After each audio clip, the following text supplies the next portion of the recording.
have a specific question on Ethiopia because the concerns are mounting. Since our Tuesday, we have no information about what happens in this country of 100 million people, because after the protest on Monday and arrests and reported killing of 80 people, their internet was shut down. And so there is a blackout.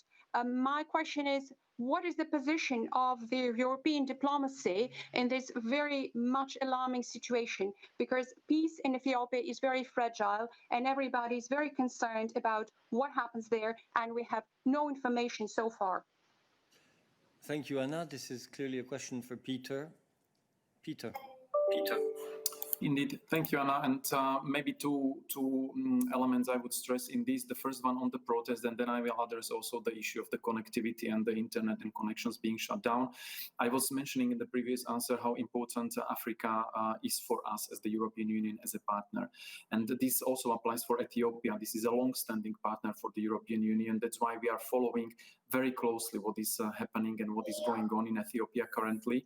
We are following the rising tensions in the country. This is something that is worrying us, of course, and we are calling on everyone. We are calling on all sides to refrain from the violence. Violence can never be an alternative to a peaceful dialogue when you are trying to reach a sustainable solution in a conflict, in a situation of political conflict.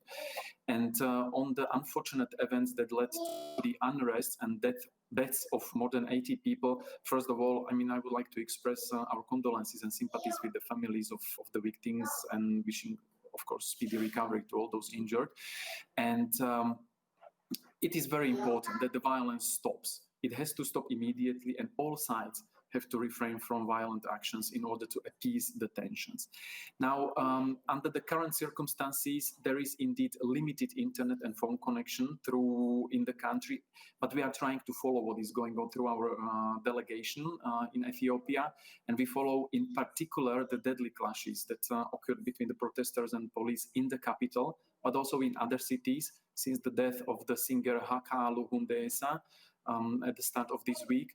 And we are following also the arrests of journalists and opposition political party members. And in line with the statement which was issued by our partner, by African Union, we are calling for those responsible to be brought to justice through a transparent and independent investigation. Thank you, Peter.